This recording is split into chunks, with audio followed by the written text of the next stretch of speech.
in relationship, whereas the other party is deliberately, actively, and well planned out deceiving you and manipulating you.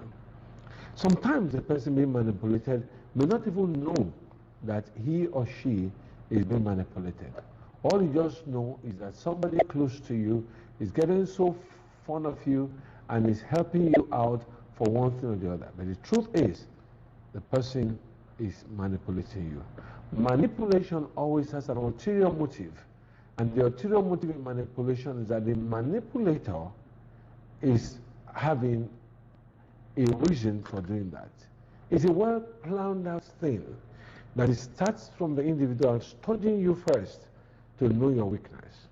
No manipulator just comes and manipulates you. In most cases, they have looked at you, they have studied you from a distance, they have planned how to touch you, they know your soft buttons, and they know what to do to get you. So the process of manipulation is quite a huge one.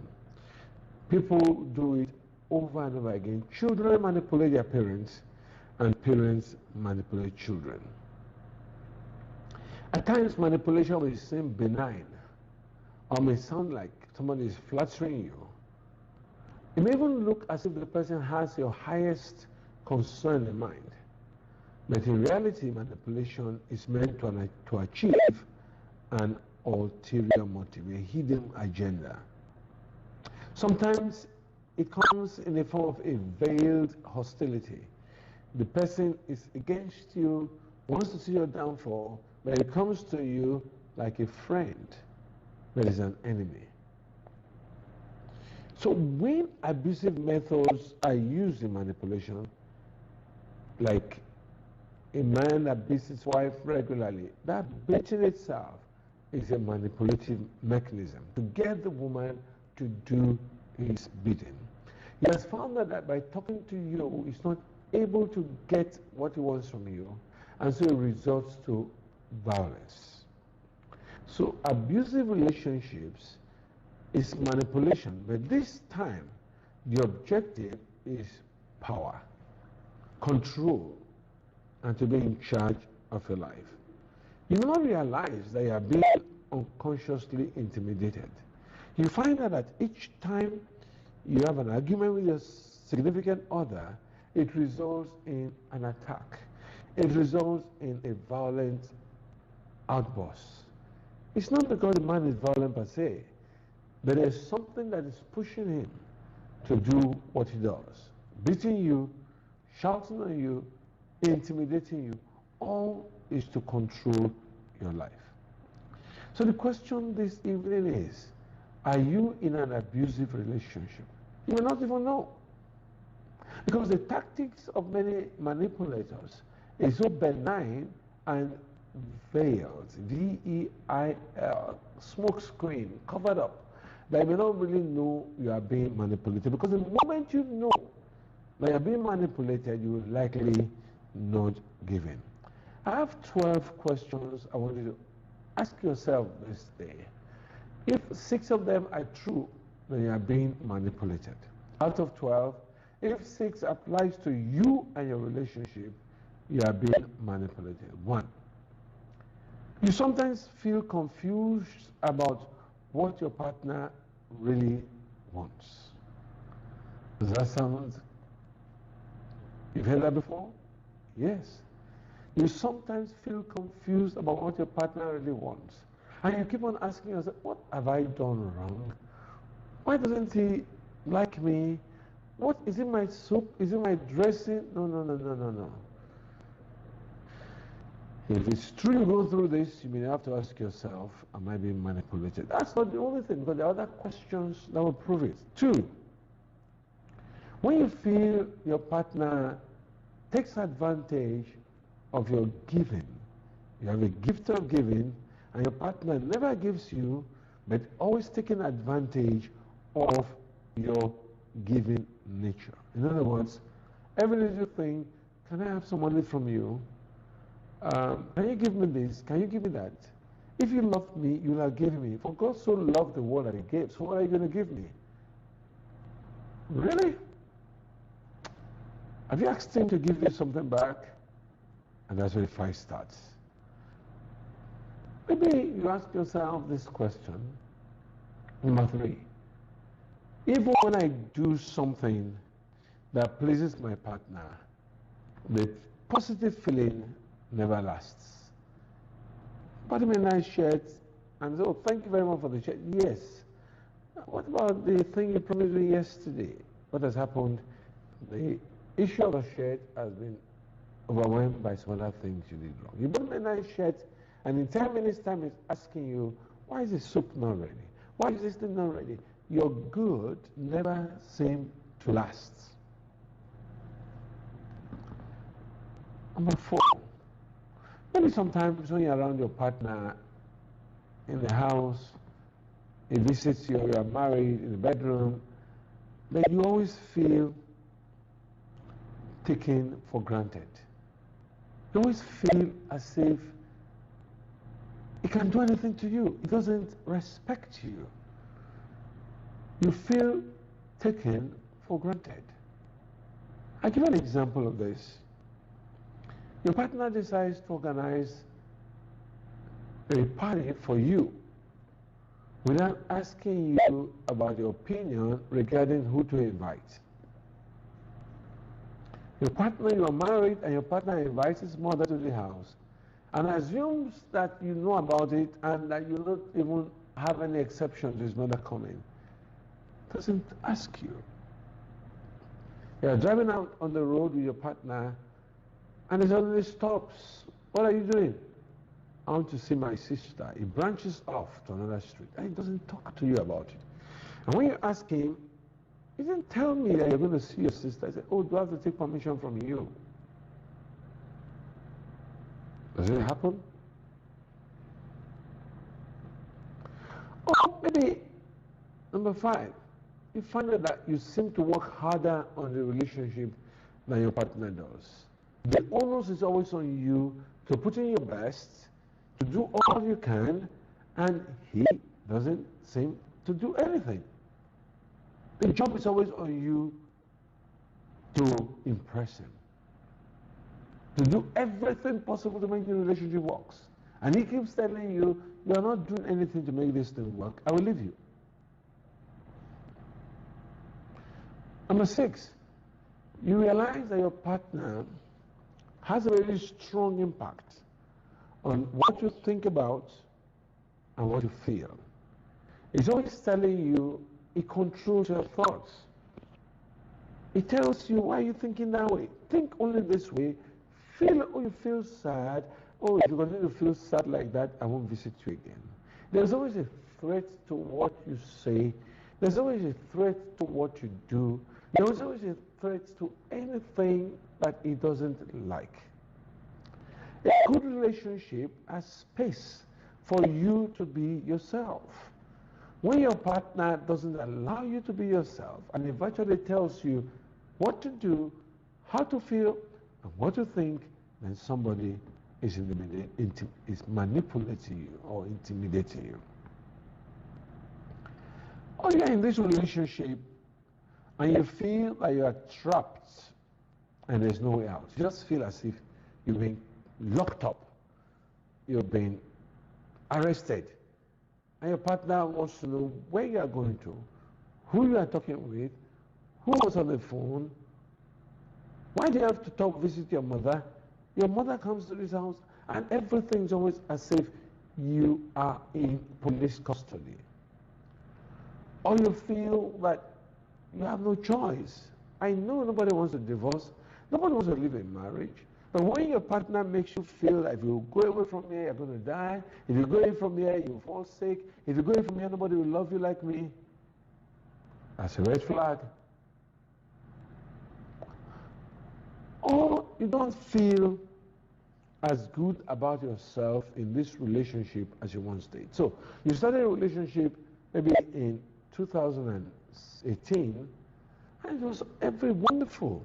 2019, wonderful. But somehow you just find out that of recent, you find out that you don't feel the same way anymore. And you tell him, something is wrong. I don't feel as excited before. He tells you. Those are sentiments. Excitement doesn't matter. Instead of him to sit down with you and find out why things are the way they are, he tells you something is wrong with you, not with the relationship. Everything is okay like before. If you want to leave, then you can leave. But you want to say, what exactly, honey? What is the thing that you think has gone wrong? Why do you feel, what was the excitement you used to have before? Next one. You begin to feel you need your partner more than your partner needs you. Something tells you that if this man lives your life, you will never be the same again. That's number 10. It sounds like love, but it's not really love. Love is a two-way relationship. When you begin to feel that you need your partner more than he needs you, then something is wrong. And you know what? It's a setup. Manipulators tend to make you feel that way. They threaten you, they intimidate you, they abuse you, and they make you feel like they are the Messiah. And they make you feel that without them, you will not have been here, you will not have been there. I remember, if not for me, you will not get a job. If not for me, you will not have finished your school. If not for me, you will not have had this. Do you remember when I bought you that shirt? Do you remember this? And it's all about them. And you begin to feel that your partner doesn't really need you. You are the one that needs him more than he needs you. Number 11, you feel that no matter how much you put in, you are never good enough. You dress well, you're not still good enough. You keep quiet, you're not good enough. You get a good job, you're not good enough. And so the cutoff mark is constantly being lifted. Your partner constantly makes you inadequate, makes you not good enough, and it does that with some very, very snide comments like, you think you're beautiful. Look at your legs. Look at your lips. Your hair is horrible. And it tells you, my last girlfriend, the lady I was married to, oh, she could cook better than you. Oh, she's better in bed than you. Oh, she's so nice. Why don't you marry her? Oh, she's already married. I'm settling for you. I made a sacrifice for you. No matter how much you have done, you feel that it's not good enough for your partner. Number 12. Have you ever felt your partner doesn't really understand who you are? That's a red flag. As you go on in the relationship, you just begin to feel this man doesn't understand who I really am. It's related to being taken for granted, but slightly different. He doesn't care to understand you. Why? You are living for him. The relationship is all about him. So let's quickly go through these 12 questions and ask yourself, have you passed them? I'm going to read them out very quickly. Number 1, you sometimes feel confused about what your partner really wants. You don't really know whether it's marriage, whether it's friendship. You don't know what he wants. He says something today, he's something else tomorrow. You could be in a manipulative relationship too. You feel your partner frequently takes advantage of your giving nature because you are a giver, and he gets on it and it begins to suck you dry. Number 3, even when you do something that pleases your partner, the positive feelings never last long. Your partner only gets a spirit of entitlement. You've done something wonderful, you've cooked even a good food, a good meal, you've taken care of the children, you've worked yourself out, you've killed yourself working, and said, oh, that's good. But the next thing, it starts another thing. So you are permanently on parole.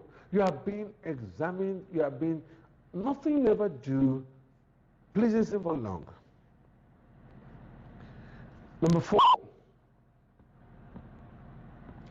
with my partner, I feel it's hard to just be myself or do what I really want. When he's around, you just have to pretend to be happy. You can't do what you really want, because if you do what you really want, it will be another problem. I just feel like going to watch the movies. Really? You have the money? Movie. And it starts and it goes on and on. And you have to swallow in all these things. Number 5.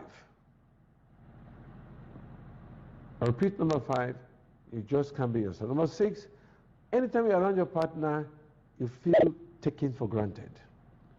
Number 7, you work hard on this relationship. You are always working hard on it, working harder than your spouse or your significant other, and he doesn't care. So you are the one doing all the extra work. Number 7, your partner has a very strong impact on how you think and how you feel. Number 8, you sometimes feel that you are trapped in the relationship and there is no way out. Number 9, you don't feel as good about yourself in this relationship as you once did. Number 10, I feel that I need my partner more than my partner needs me. Number 11, no matter how much I have done, I feel that it's never good enough for my partner. Number 12, I feel that my partner does not understand who I really am. He doesn't want to know. It's all about him. I want to repeat what I said earlier on. Manipulation is a way of covertly influencing someone with indirect, deceptive, or abusive tactics. The aim of manipulation every time is to achieve an ulterior motive.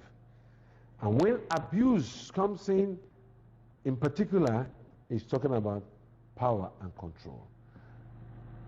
Before we go tonight, you want to wonder, what strategies do manipulators use? The first thing I want you to realize is that manipulators study you so much that they only use what works for you. So if you are being manipulated, it's because you are vulnerable. Somebody told me, when they are buyers, they are sellers. Manipulators study you. They don't go to people that are not manipulable. It's your vulnerability that attracts them. 1, you're always looking for somebody to praise you. You want somebody to love you. You want somebody to appreciate you. Then you're going to be a victim of the manipulator. Because the manipulator will now come one day and say, wow, see you, man. You look so beautiful. And then you fall for it. Covertly getting at you. So it says those things. It dangles a carrot, which is a promise of gain. Most manipulators, behind their abusive strategies, behind whatever they may use, is this carrot they dangle. Because they're going to marry you, they're going to pay your school fees, they're going to do something that will benefit you. It's that benefit you're going to get that makes you to become vulnerable. Sometimes it could be the loss. They can threaten you with taking your car, sacking you from the office, punishing you, making you to be deprived of something you love so much. If you don't do this, I won't do this. I won't get you this. So you feel because you are going to lose. The husband says, and I experienced that today. I was counseling somebody. Do you know what the husband told her? If you do this you want to do, I will not come back home again. I will sleep outside, and you know what the consequence of that is. What was she doing?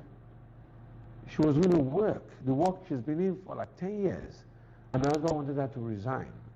Meanwhile, he doesn't have a job, at least not that she knows of. He wants her to stay at home. And what did he say? If you step out of this house, you will not meet me when you come back. What is that? Manipulation. Why? Trying to make her to feel she will lose something. So what are the motives? Why do manipulators do what they do? One, the intention of manipulators, they are one self-serving. It's for their own gain, for their own ulterior motive. And they always pursue their aims and their goals regardless of the cost to you. You are going to be a victim. You don't care. Motives. What other motive they can have? Not the first one, self-serving. What's the second one? They want to achieve their aim. If it's to have sex with you, if it's to take your money, if it's to empty your pocket, if it's to deprive you, they will do it regardless of the cost to you. Number 3, manipulators manipulate because they have a strong need to feel superior. It's a power play. They want to feel superior and they want to make you feel inferior with the aim of putting you under their control. Number 4, their power is finite.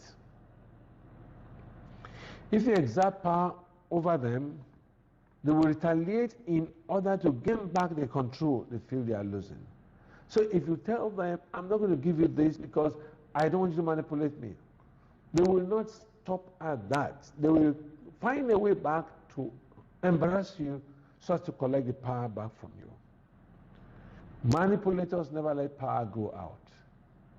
It's like witchcraft. They are constantly in control and they will do anything to get power back. Manipulators cannot understand the idea that everyone can feel empowered. Manipulators never do win-win strategy. They must win while you must lose. When you are dealing with manipulators, they never arrive at a win-win strategy. Why? The ulterior motive is that they will win and you must lose. Number 6. I said 7. I'm almost through. When they are not in control of themselves and over other people, over you, they feel threatened. Example. If you tell a manipulative husband that, oh, I've gotten somebody who's going to help me get a job at this place and that place, you know, my uncle, he feels he's lost control. Somebody else is helping you. He's going to make sure that it disparages that person. He builds a story about the person. He doesn't want any other person to assist you. That person assisting you means he has lost power. You always say, I thank God for my uncle. I thank God for my daddy. I thank God for my friends that helped me. They must be the only one to help you. When they are not in control of themselves, they feel threatened. Lastly, manipulators have a weakness, and you must know this. A big weakness. They have difficulties in displaying emotions. Because when they cry in the public, it may suggest that they are not in control. So they hide it, even if it's paining them, because they must always look like gods and goddesses. When you see a manipulator cry, watch out. The crying is not from the heart. The crying is to manipulate you further. He will not display any emotion that will make you to feel he is losing control. No, no, no way. These are the strategies of manipulators. How can you cope with this? Tomorrow, I want to discuss with you at 6 p.m. tomorrow. I'm going to discuss with you on this same page how to handle these kinds of people. You can't change them. You have to learn your own strategies of dealing with them. Don't think if I pray for them, prayer works. But you have to change yourself and your attitude to the manipulator. Hide your buttons. These are the things I'm going to discuss about tomorrow. Can I pray with you? Father, I pray for this person listening to me today who has been manipulated and oppressed and repressed and suppressed, and everything has been done to frustrate you by somebody else. I call upon God this night to set you loose from whoever is trying to take your remote control buttons from you and begin to control your life. Only God has the power to control your life. Anybody who is trying to manipulate you and put you under perpetuity of injustice and control. We break the yoke today and set the captives free. For he whom the Son has set free is free indeed. In Jesus' name, amen. You're free. So I come again your way tomorrow at the same time. I release you to him that is able to keep you from falling, the only wise God that will make you to sense the presence of manipulators and keep away from them so you can serve God, be nice to people, and not be used as rags and dumped. Have a nice day, remain blessed, and keep out of the path of manipulators. Take care of yourself. Stay safe, stay strong, stay blessed. Thank you.